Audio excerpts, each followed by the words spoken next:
해법을 찾는 토론 이슈앤 직설 시작하겠습니다. 더불어민주당이 경론 끝에 부동산 세제 완화안을 확정했습니다. 종합부동산세 부과 기준을 상위 2%로 또 양도소득세 비과세 기준을 12억 원으로 상향 조정하자는 건데요. 과연 부동산으로 성난 민심을 달랠 수 있을까요? 또 우려한 점은 없는지 어떤 방향으로 나아가야 할지 지금부터 하나하나 짚어보겠습니다.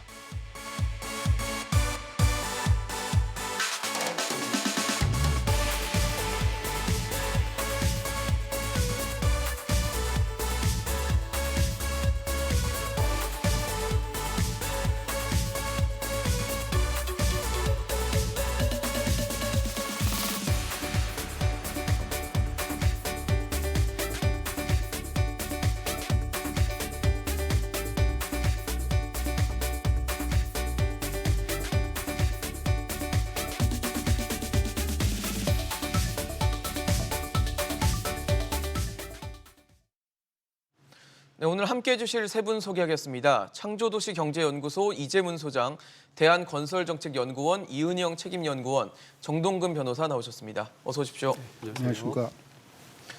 네, 더불어민주당이 부동산 특위를 통해서 종부세 상위 2% 과세를 하는 방안을 최종 당론으로 채택을 했습니다. 향후 이제 정부와 협의를 거쳐서 이르면 이제 국회에서 처리가 될 예정인데, 말이 많았고 논란이 많았는데 결국 비율로 정해졌네요. 네. 어떻게 보셨어요? 일단 전반적인 관전평을 우선 말씀드린다라면 정부가 정책을 발표할 때 한두 번 정도의 정책 가오는 실수로 인정받을 수 있잖아요. 근데 지속해서 실수를 하게 되면 저는 그거는 실력이라고 생각을 합니다. 지금 당대표 취임 이후에 민주당이 확정된 안을 만들기까지 여러 차례 논의가 됐음에도 불구하고 어떠한 그 조세 원칙의 근간을 흔들 수 있는 쪽으로 결론이 났다는 거에 대해서 상당히 좀 유감스럽다라는 저는 생각을 하고 있습니다. 그다음에 지금 현재 당정이 앞으로 협의를 해서 지금까지 드러난 문제를 어떤 식으로 논의를 할지는 모르겠지만 현재 민주당 안을 본다라면 우리가 추구하고 있는 조세 법률주의상의 어떤 과세 요건 명확주의라는 게 있습니다. 즉 법적 안정성과 예측 가능성을 담보로 하는 것인데 이것을 2% 상위 2%로 규정을 한다라면 그 원칙에 근간이 흔들릴 수 있기 때문에 위헌 시비가 있을 수 있다라는 좀 우려감도 좀 있고요. 네. 그다음에 이제 이런 것들이 당정 협의 차원에서 어떤 식으로 좀 정리를 해서 좀 개수화 시켜야 되는 부분이 좀 부족하지 않았나 이렇게 생각을 합니다. 그리고 한 가지 더 말씀을 드린다라면 다른 정책도 마찬가지지만 특히 조세 정책을 대선이라든지 이런 선거를 의식해서 저는 정책을 펴서는 안 된다라고 생각을 합니다.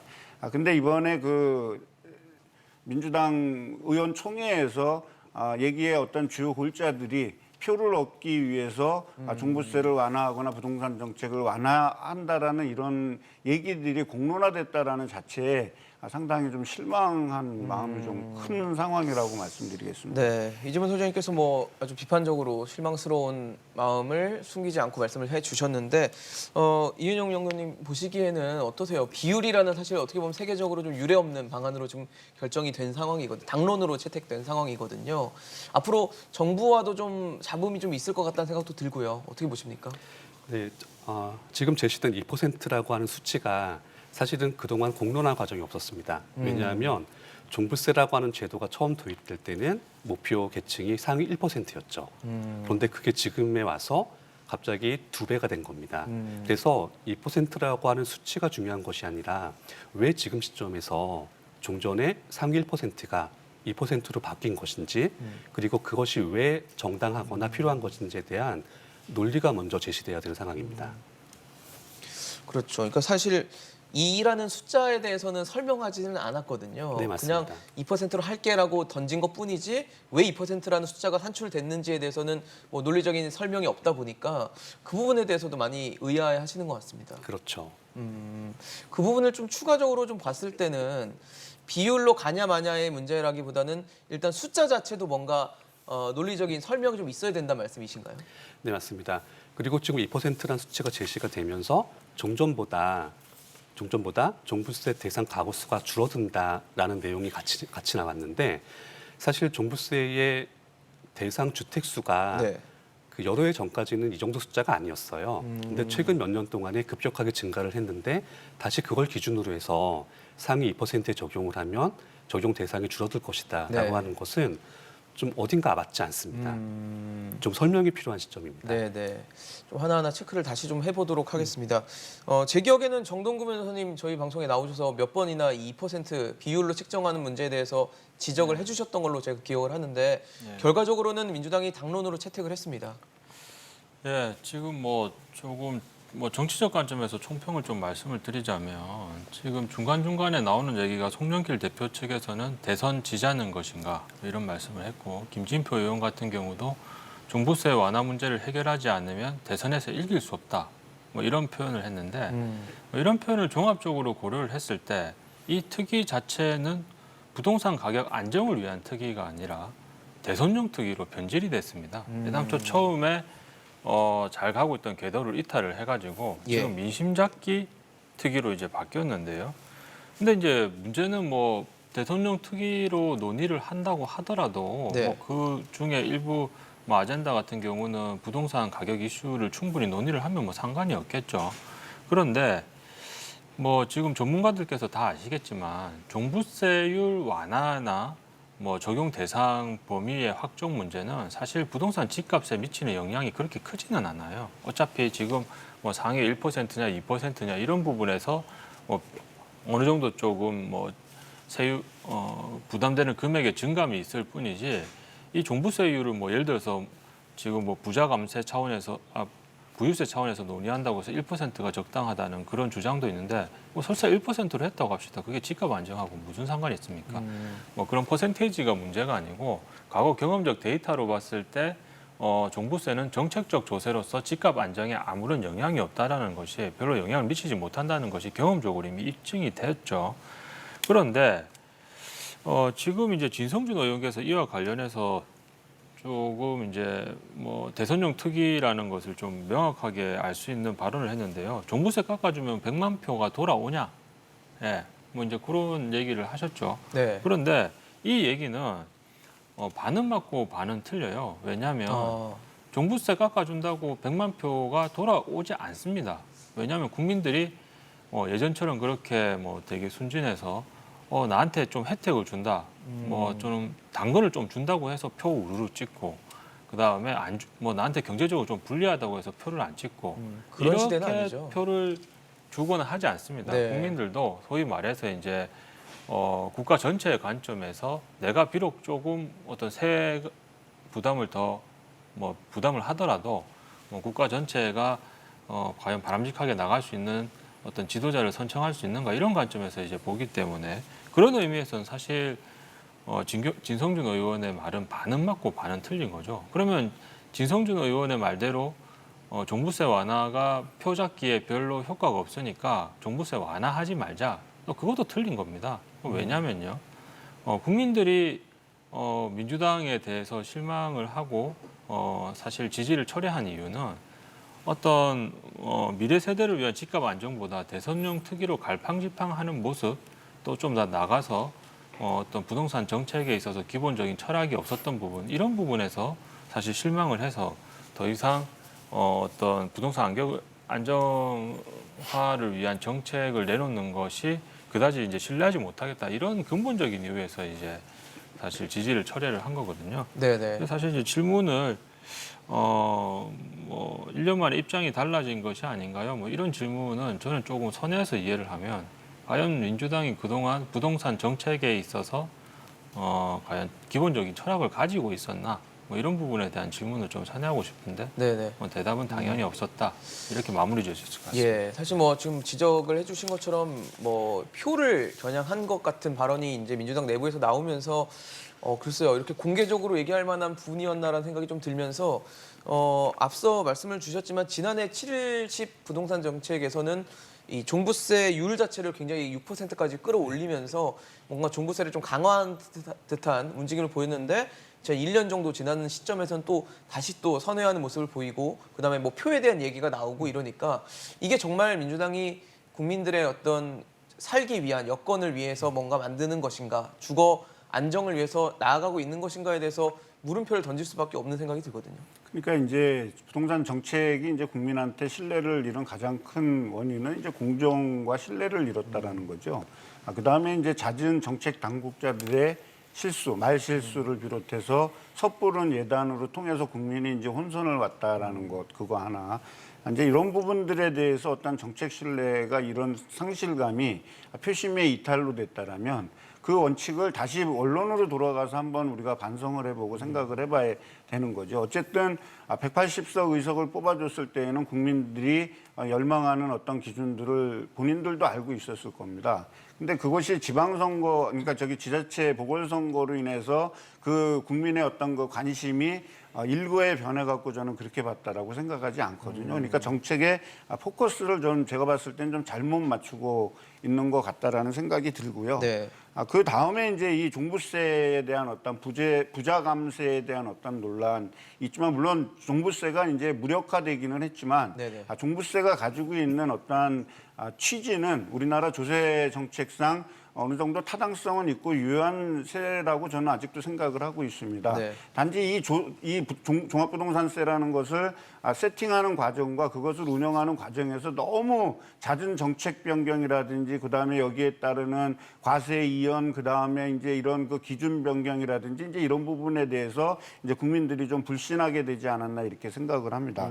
이번에도 마찬가지로 전체적인 어떠한 7.10 대책에 의한 어떠한 조세의 세율이라든지 이런 거는 사실 변경된 게 아니거든요. 그중에 1주택자에 대한 종합부동산세의 부담이 증가하니 이 부분에 대해서 어떤 과세 표준을 6억에서 쉽게 얘기해서 이제 9억 원으로 올리자 이런 논의가 되는 과정에서 이제 2%라는 것이 툭 불거져 나오지 않았습니까? 그래서 이것이 그렇다면 2%라는 거는 부유세냐? 라는 어떤 논란을 또 자초하게 된 어떤 결과가 있는 거죠. 다른 이런 그 정책의 아마추어리즘이 국민에게 비난을 받는 거라고 저는 생각을 하거든요. 그러니까 조금 번지수를 잘못 찾고 가지 않나 지금 생각이 들어요. 네. 근데 지금 벌써 당론으로 채택된 상태고 앞으로 정부와 논의를 통해서 좀 조정을 해 나가는 과정을 거치게 될 것 같은데요.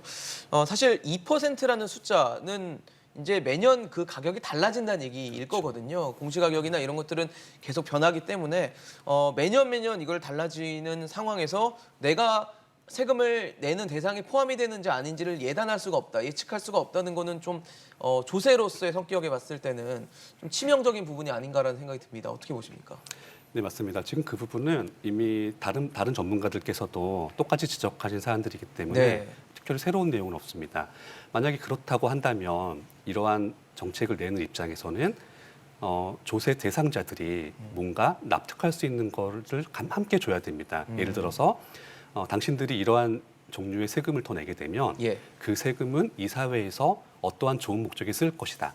사실 이런 부분이 제시가 된다면은 조세 조항을 조금 누그러뜨릴 수는 있죠. 네. 그런데 종부세라는 것이 처음 제시된 때부터 그런 것이 제시가 되지 않다가 처음 나왔던 것이 네. 며칠 전이 아니고 그 전에 나왔던 특유의 그 정책 내용이 나왔었습니다. 네. 그 종부세를 좀 더 걷어서 그 그러니까 주택 공급에 쓰겠다 이런 내용이 나왔었죠.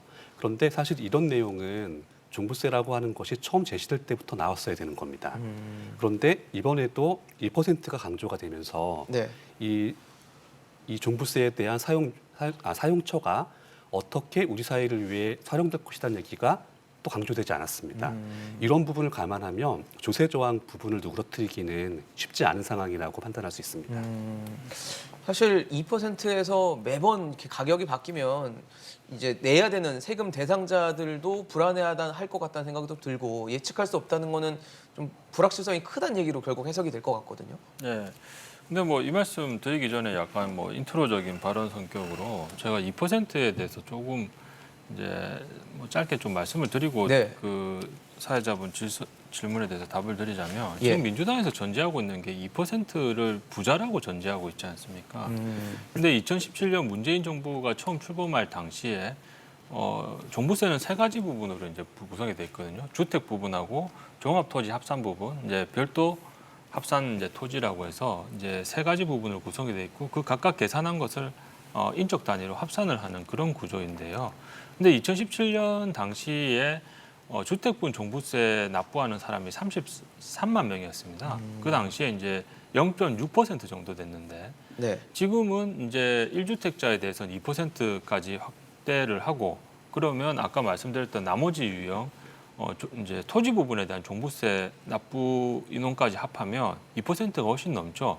그러면 그동안 지금 코로나 사태 때문에 또는 정부 정책 실패나 이런 문제 때문에 경제 성장률이 1%대로 유지됐고 물론 최근에 조금 올해는 이제 상승 전망을 예상을 하지만 과연 0.6에서 2%가 넘는 사람이 종부세를 부과하게 됐는데 우리 경제가 실질적으로 선장을 해서 과연 3배 이상 부자가 발생했는가? 뭐 그런 부분에 대해서는 한번 근본적인 의문의 여지가 있습니다. 한 예로 보자면 아현 뉴타운 재개발 지역 같은 경우에는 지금 이제 뭐 집값 상승을 주도하는 이제 마포 레미안 푸르지오 같은 경우는 전용 면적 18평에 해당되는 게 종부세 부과 대상이 되었었습니다. 9억 원 기준으로 했을 때. 그 사람들 오래 전부터 원주민으로 살고 있어서 그냥 어떤 주거 환경 목적에서 그냥 18평짜리 하나 받았는데 월 소득이 300만 원이 안 돼요. 근데 이제 가격이 오르면서 종부세 납부 대상이 됐단 말입니다. 그래서 2% 안에는 물론 부자도 있지만 부자 아닌 사람도 상당히 많아요. 근데 이런 부분에 대해서 어떤 정부 민주당에서 좀 구체적 타당성을 가지고 현실적인 강론에서도 디테일한 조사가 있었는데 이런 부분이 없었다는 점을 말씀을 좀 드리고 네. 근데 2% 관련해서 이제 조세 저항 이 문제는 당연히 명약관약하게 발생할 수밖에 없죠. 왜냐하면요. 기존에도 종부세 자체는 위헌 논의가 상당히 많았습니다. 왜냐하면 이제 조세 법률주의 차원에서 조세 요건과 효과는 기본적으로 국회에서 만든 법에 규정이 되어 있어야 됩니다. 법에. 네. 하지만 공정시작 가액 비율은 시행령에 규정이 되어 있었고요. 그다음에 공시가는 잘 아다시피 행정부에서 일방적으로 결정을 하죠.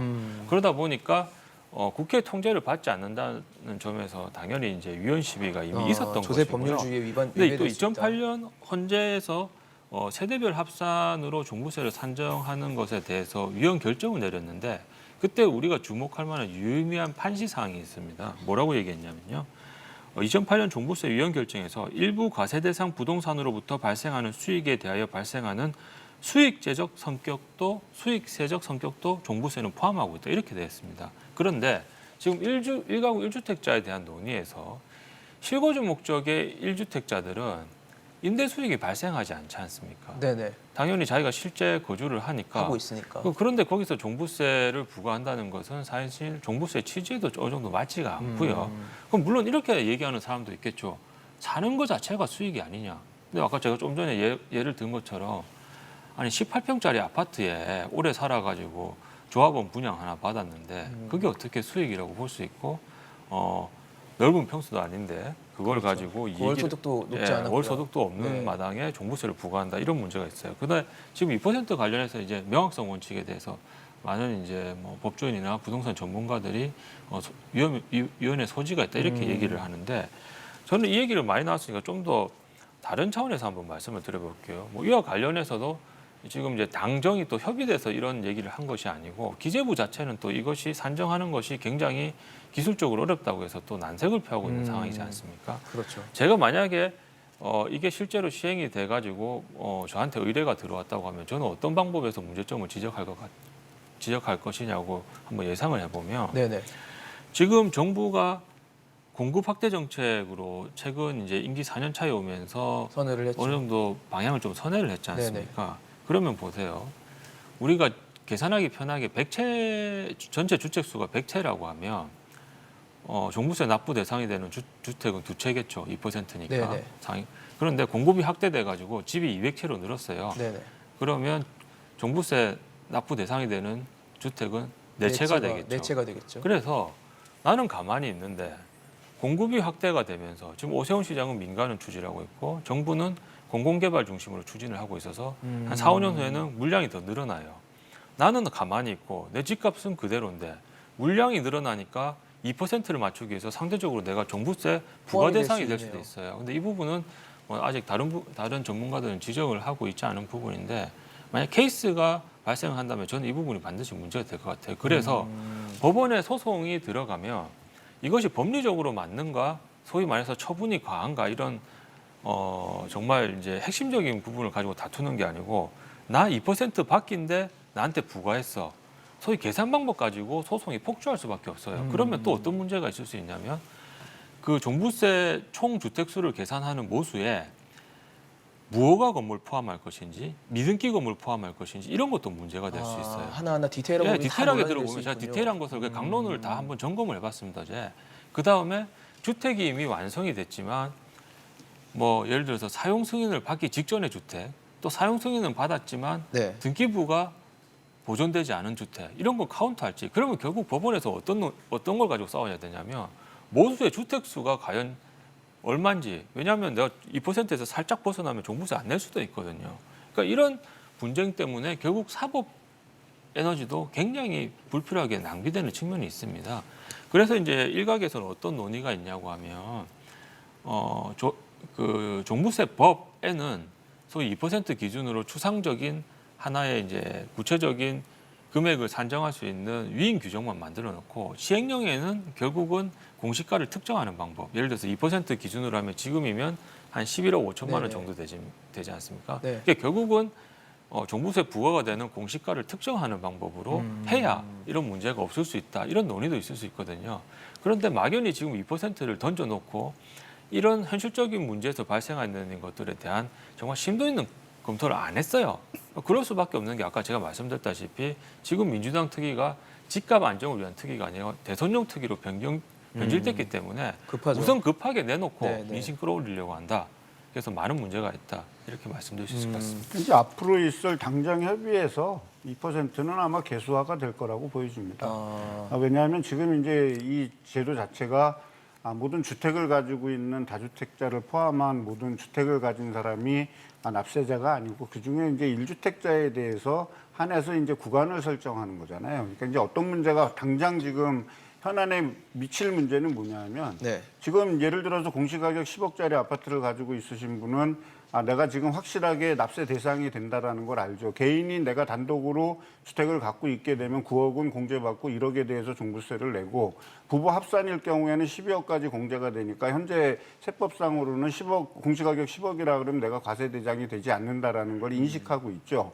근데 이제 여기서 지금 11억 얼마라고 금액을 책정한다 하더라도 이것이 주택 가격이 폭등을 하거나 예를 들어서 하락한다 그랬을 때에는 내가 2%에 된다 안 된다라는 자체를 알 수가 없기 때문에 이 그렇죠. 주택을 사야 될지 말아야 될지부터 고민이 되거든요. 왜냐하면 내가 과세 대상인지 아닌지 모르는 예측을 할수 상태에서 추가적인 없으니까. 세부 부담을 한다라는 거는 실수요자라 하더라도 상당히 부담스러운 부분이 있기 때문에 이제 이런 부분은 당정 협의 차원에서 이거는 누가 봐도 기재부에서 분명하게 알고 있을 거라고 생각을 합니다. 이거는 논의가 돼서 그것을 금액화로 시행령이나 아까 뭐 시행령이나 이런 데 얘기하시지만 이거는 법정화해야 됩니다. 그래서 지금처럼 공시가격 얼마 이상은 이게 된다라는 것이 분명하지 않으면 국민들은 혼선을 가져올 수밖에 없죠. 왜냐하면 대한민국의 모든 국민들이 또 1주택자들이 조세 전문가는 아니지 않습니까? 그렇죠. 그래서 명확해야 된다라고 저는 생각합니다.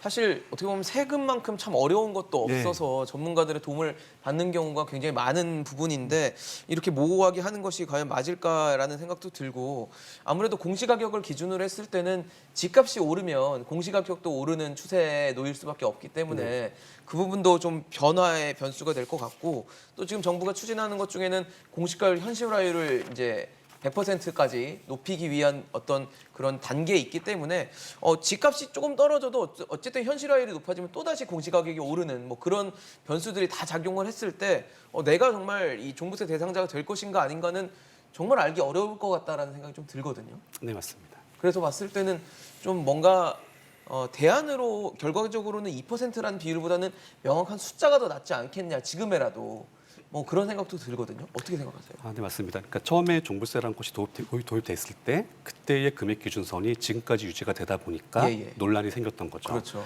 따라서 어떠한 금액선을 설정을 하더라도 물가 변화, 뭐 기타 등등에 따라서 이걸 조정해줘야 됩니다. 네. 그런데 이제 2019년 12월 같은 경우에는 고가주택의 기준을 처음 제시했죠. 그 기준선으로 해서 9억, 15억 이런 식으로. 예. 그리고 거기에 대해서 대출 규제까지 함께 들어갔습니다. 그리고 다시 2년 지나면서 부동산 가격이 상승을 하니까 이 문제가 더 불거져서 결국엔 이런 2%기까지 나오게 된 겁니다. 따라서 어떤 금액 기준을 설정하더라도 이 부분을 추후에 변동시킬 수 있는 근거 규정이나 네. 어떤 제도적 보완 장치를 함께 마련해 줘야 됩니다. 사실 민주당이 지금 뭐 매만진 게 종부세뿐만 아니라 양도세도 손질을 했습니다. 종부세도 수정을 하고 양도세도 수정을 하는 그런 결과를 내놨는데 1세대 1주택자에 대해서는 비과세 기준선이 이제 현행은 실거래가 9억 원이었는데 이걸 12억 원으로 높이겠다라고 했고 또 양도 차익에 따라서 장기 보유 특별 공제 혜택도 줄이는 방향으로 지금 설정을 해놨는데 글쎄요 종부세도 또 양도세도 뭐 완화를 했다라고 얘기를 하는 건데 역시 표심 이기지 않겠냐라는 논란과 의혹들이 있습니다. 의원님 어떻게 보십니까? 뭐 종부세 관련해서 뭐 짧게 잠깐만 조금 첨언을 드리자면, 네. 그리고 이제 질문에 제가 답을 하자면, 예. 저는 사실 보면서 이런 생각을 했어요. 이제 박용진 의원께서 2% 관련 문제와 관련해서 부자 감세 또 얘기를 하셨잖아요. 네네. 근데 사실 이 부분은 민주당이 집값을 잡을 의지와 능력이 없다는 걸 스스로 인정한 거예요. 왜냐하면 잡을 자신이 있어서 집값이 확 내려가면 그때는 집값이 내려갔음에도 불구하고 2%에 해당되는 것만으로 무조건 부동산 종부세를 내야 되는데 그때는 우리가 어떤 대책을 세워야 될 것인가 이런 부분에 대한 논의가 전혀 없거든요. 그래서 민주당 내에서도 집값은 안 떨어지고 올 것이다라는 걸 전제로 했다. 저는 이제 그런 생각을 조금 지울 수가 없었습니다. 예, 그리고 이제 사실 이제 양도세 문제는요. 굉장히 저는 이제 이번 민주당 특위에서 무게 중심을 둬야 할 부분은 양도세라고 생각합니다. 네, 그런데 기존에 이제 종부세 문제가 부자 감세 논의와 연결이 되면서 이게 사실 이념 대립으로 조금 본질에서 궤도 이탈을 한 그런 느낌이 있어요. 저번에도 이제 말씀드리고 많은 전문가들도 지적했다시피 집값 안정을 잡는데 가장 효과적인 세제는 바로 이제 거래세에 해당되는 양도세입니다. 그런데 이제 양도세 논의도 다주택자들의 양도세까지 논의를 완화를 해줘야 될 거냐 이제 사실 이 부분과 좀 연결이 되는데 지난 양도세율 강화 대책에 대해서는 크게 손보지는 않고 결국 이제 1주택자의 장기 보유 특례 공제까지 이제 손을 본 마당인데요.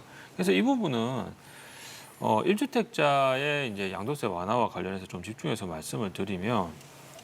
그러니까 문재인 정부 들어와서 정부 정책을 믿고 그 정책에 동조를 하면서 추가적인 어떤 주택 구입 없이 1주택만 실거주 목적으로 장기적으로 보유를 했다고 하면 사실 그 국민들은 정부에서 상을 줘야 될 국민들입니다. 그렇지 않습니까? 그러니까 오로지 뭐 다른 근로소득 내지는 여타의 뭐 주식이나 금융투자 정도로만 돈을 볼 생각을 했었지 주택 구입을 해서 공급이 축소되는 것에 자기는 동참하지 않다 이런 생각을 가지고 많이들 이제 정부 정책에 협조를 했는데요. 네네. 근데 이제 그런 국민들에 대한 신뢰에 대해서 사실 이제 배신을 정부가 한 거죠. 근데 여당에서는 지금 이제 5억 원을 기준으로 그 이상의 차익에 대해서 차등적으로 이제 장기 보유 특례 공제 제도를 축소를 하고 있는데요. 사실 이 제도를 그러면 왜 굳이 1주택자들을 건드렸는가? 그 이유는 무엇인가라는 것에 대해서 한번 생각을 해보니까 사실 이제 미국 같은 경우는 50만 달러 기준으로 그 이하의 경우에는 양도세를 전면 면제를 하는데 그 이상의 경우에는 양도세를 사실 부과를 하고 있어요. 네네. 그러다 보니까 어떤 미국의 제도를 약간 벤치마킹을 해서 아무리 1주택자라고 하더라도 5억 원 이상 양도 차익을 얻었다고 하면 그거를 80%까지 공제를 해주는 건 좀 과하지 않냐. 처음에 이런 생각이 있었을 수가 있고 두 번째는요. 아무리 1주택자라고 해도 사실 좀 양도세 혜택을 줄여줘야 1주택자도 주택 매물을 좀 내어놓지 않을까.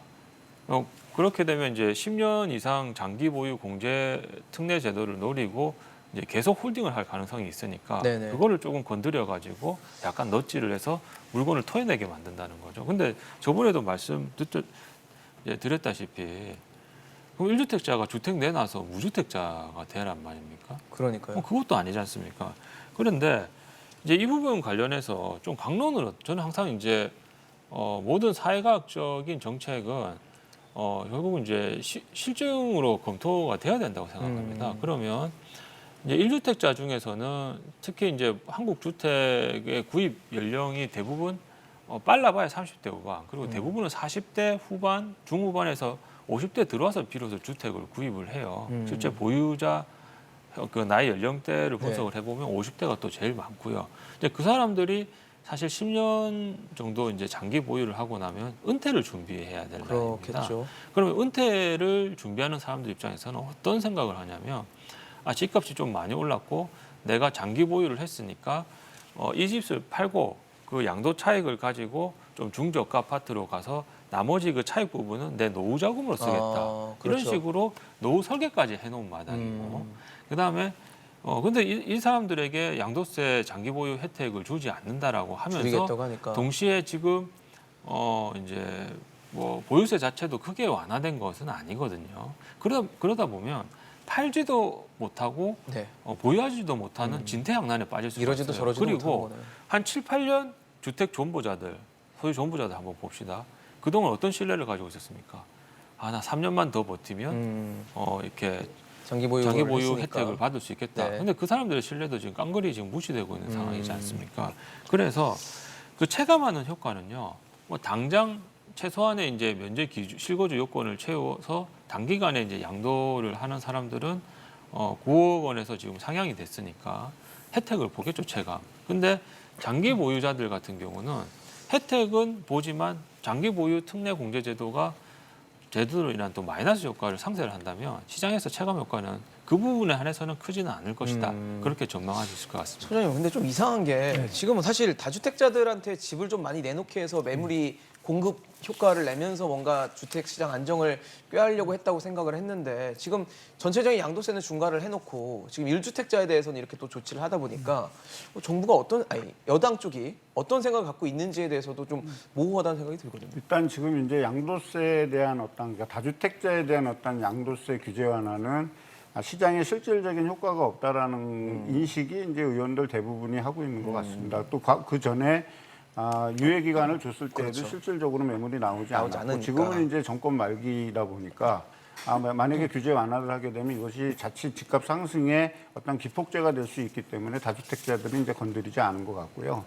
그다음에 이제 과세 표준을 9억에서 이제 12억으로 1주택자에게 이제 올렸다라면 예. 그 1주택자는 어떤 혜택을 볼 수 있겠죠. 일부 그 구간에 있었던 분들은 네. 양도세 비과세로 전환되니까 이제 혜택이 있을 수 있겠지만 이제 그랬는데 그 혜택을 고스란히 주기에는 조금 그렇다라는 거죠. 1주택자라 하더라도 장기 보유 특별 공제는 10년까지 이제 환산이 되지 않습니까? 그 10년까지 환산될 때 보유 기간 40%, 거주 기간 40%라고 해서 실거주 의무를 집어넣는 겁니다. 예. 그렇게 해서 이제 그 부분에서 이제 최대 80%까지 받을 수 있게끔 10년까지는 잡아놓고 공제를, 네. 이제 10년 이후에 가지고 있는 이 1주택자들에 대해서는 우리가 얘기하는 이제 양도 차익을 5억까지는 이제 인정을 해주겠다라는 거죠. 그래서 5억까지 시세 차익이 5억까지 났을 때에는 이제 일반적으로 장기 보유 특별 공제를 80%까지 해주겠지만 그 이상이 됐을 경우에는 점점 5억 비율을 이상 금액으로 낮추겠죠. 이제 5억 이상이 됐을 때는 이제 쉽게 얘기해서 거기에서 이제 장기 보유 특별 공제에 대한 기준율을 혜택을. 이제 낮추겠다라고 얘기해서 지금 이제 한동안 유행됐던 이제 똘똘한 한 채 기준이라든지 이제 이런 부분에 대한 1주택자들을 좀 타겟팅한 것이 아닌가 생각합니다. 근데 우리가 흔히 이제 청년층이라든지 이런 집에서 이제 집을 사게 되면 중간에 이제 한번 갈아타게 되면 보통 이제 뭐 10년 기준으로 살거나 아니면 이제 경제적인 여건에 따라서 좀 더 긴 기간에 이제 살 수도 있잖아요. 근데 이제 그 주택 가격이 시세 차익이 그렇게 크지 않고 네.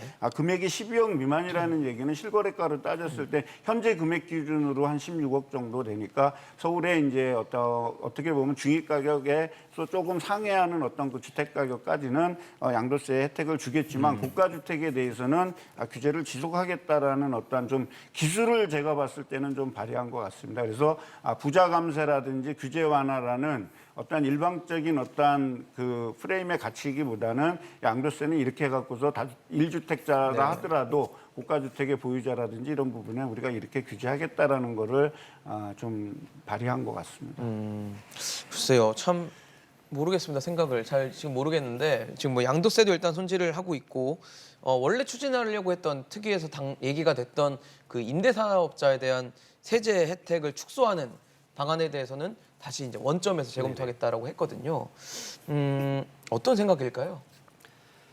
사실 갈팡질팡입니다. 왜냐하면 원래 이런 혜택을 주겠다고 해서 많이 등록을 했고 등록을 고려하는 분들도 많이 양산이 됐는데 그렇죠. 갑자기 어느 시점에서는 이걸 다 없애겠다고 한 겁니다. 그러니까요. 그리고 여기저기 반발이 나오니까 다시 또 원점에서 검토하겠다가 네. 된 거죠.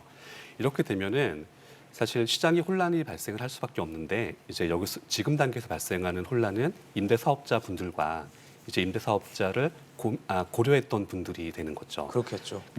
그리고 만약에 이런 부분이 빨리 확정되지 않는다면 이제 아직까지는 실제 뭐 전세 월세를 이렇게 뭐 계약하는 단계에서는 큰 혼란이 없는데 이제 추후로는 여기까지 이제 혼란이 확대될 가능성이 있습니다. 사실 이제 등록임대사업제도가 뭐 다주택자들에게 어떤 일종의 절세 수단으로 활용돼서 이게 이제 매물 잠김을 뭐 불러일으킬 수 있다라는 데서 아마 나온 것 같은데 여전히 좀 시장의 목소리를 듣지 않는다라는 얘기는 계속 나오고 있거든요. 예, 사실 이제 지금 정부나 민주당에서 임대사업자 제도를 폐지하려고 하는 게 그것이 오히려 뭐 매물 잠김 플러스 초래할 수 있다. 그다음에 또 과도한 혜택, 오히려 또 그 사람들이 임대사업자 제도를 노리고 주택을 추가로 구매하면서 공급이 더 줄었다. 근데 사실 뭐 최근에 전문가들의 견해를 종합해 보면 그거 잘못 진단한 게 명확하죠. 왜냐하면요. 지금 아까 연구원님도 잘 말씀해 주셨는데 지금 시장에서 가장 큰 리스크는 정부 리스크입니다. 그러니까 정부가 시장에 교란을 주고 있어요. 왜냐하면 정부가 사실은 지금 솔직히 조금 더 심하게 얘기하면 양치기 소년이 돼 있어요, 정부가. 거짓말을 많이 했다는 뭐, 건가요? 물론 본인이 처음부터 거짓말을 하려고 하진 않았겠죠. 네네네. 근데 섣불리 시행해놓고 아니네, 딴 거 한번 해보지 이런 정책이 너무 많다 보니까 한번 시행을 했다고 해도 저게 또 한 두세 달 후에 또 바뀌지 않을까 이런 불안감이 국민들한테 그렇죠. 있단 말이에요. 그래서 지금 어떤 정부 리스크 때문에 갈팡질팡하는 그 태도로 인해서 시장은 주택 시장이든 임대 시장이든 지금 예측할 수 없는 상황으로 지금 흘러가고 있는데요. 이제 이번에 임대사업자 제도 폐지는 사실 정부가 신뢰보호 원칙을 위반한 대표적인 사례로 아마 기재가 될 것 같습니다. 근데 저번에 이제 말씀드렸다시피 네. 등록 임대 아파트는 전체 등록 임대 주택의 22%고 전국가 주택의 3%밖에 안 돼요. 그래서 구체적인 수치를 한번 저희가 살펴보니까 등록된 아파트 임대주택이 한 11만이고 나머지 38만, 무려 40만에 상당하는 주택들이. 임대주택이 대부분 다 원룸, 연립, 다세대 이런 쪽입니다. 그러니까 그 비율이 후자 쪽이 압도적으로 많아요. 그런데 이 부분에 대해서 이제 논란이 일자 정부에서는 생계형 임대사업자에 대해서는 대부분 뭐 어떤 요건을 조금 검토를 해서 이제 뭐 종부세 혜택은 유지를 하겠다 이렇게 얘기를 했는데 또 이제 많은 전문가들이 그럼 생계형의 기준이 뭐냐? 그렇죠. 굉장히 주관적인 개념이기 때문에 이것 또한 불명확하다라고 말씀을 하셨죠. 그런데 제가 이해하는 바에 의하면 비아파트 다주택자들은 대부분 다 생계형입니다. 예, 실질적으로 소송에 들어가 보면 그게 막 무슨 대단히 뭐 월 1,000 뭐 이렇게 벌 것 같지만 실제로 들어가는 비용이 주담대 원리금, 그다음에 지금은 보증보험증권까지 임대인이 그렇죠. 가입을 해야 되지 않습니까? 예, 거기에다가 또 세입자들이 중간중간에 뭐 이거 고쳐달라 저거 고쳐달라 하면 관리비도 많이 들고 관리비가 들어가죠. 예, 그뿐만 아니라 이런 이제 생계형 임대주택 같은 경우는 그 특징이 사람이 들어갔다 나갔다 굉장히 빈번해요. 예를 들어서 뭐 대학교 앞에 자치 원룸 뭐 하다가 6개월 살다 나가기도 하고 그렇죠. 그러면 필연적으로 뭐가 발생해요? 복비가 엄청 많이 나와요. 부동산 거래 그렇죠. 할 때 이런 거 종합을 해보면 사실 한 달에 2, 300 가져가는 사람들이 대부분이에요. 그런데 이런 사람들을 집값 상승의 어떤 주범으로 사실 낙인을 찍어놓고 임대사업자 제도를 폐지한다는 것 자체가 과연 이제 현실적인 경험적 데이터를 수집을 하고 진행을 했었는지 네. 하는 그런 문제가 있고 예전에 또 한번 말씀드린 부분이 임대 시장의 어떤 순기능 측면에서 사실 당연히 이런 뭐 사회초년생이나 학생들은 당연히 이런 생계형 주택이 필요하겠죠. 그뿐만 아니라 지금 이제 정부가 최근 들어와서 수요억제 정책에서 공급 확대 정책으로 선회를 하지 않았습니까? 근데 공급 확대 정책을 선회하면 반드시 필요한 그 영향을 미치는 게 임대 시장입니다. 왜냐면요. 이주를 해야 되잖아요. 건물 철거하고 부시고 새로 집을 지어야 되잖아요. 그 사이에 조합원들 어디 가서 삽니까? 새로 집 한 채 사서 이사 갈 겁니까? 아니죠. 대부분 뭐 임대를 임대 취해야겠죠. 시장에서 한 4, 5년 살 것을 찾지 않습니까? 그런데 지금 임대 사업자를 이런 식으로 이제 눌러 놓으니까 이번에 공공개발이든 뭐 민간개발이든 뭐 어느 거 할 것 없이 이 사람들의 대거 이주가 시작이 될 텐데 만약 재건축이나 재개발이 다시 활성화되면 그렇겠죠. 뭐 어디서 과연 살 것이냐 이런 문제가 또 있을 수 있고 네네. 결국은 이제 원점에서 재검토한다고 했는데 그 말만 선언적으로 했지 실제로 어떻게 재검토한지에 대해서는 아무것도 나온 게 없죠. 다시 보겠다는 얘기가 예, 그래서 재검토한다고 해놓고 다시 폐지 방안을 유지한다고 하면 임대사업자 2번 죽이는 것이 되겠죠.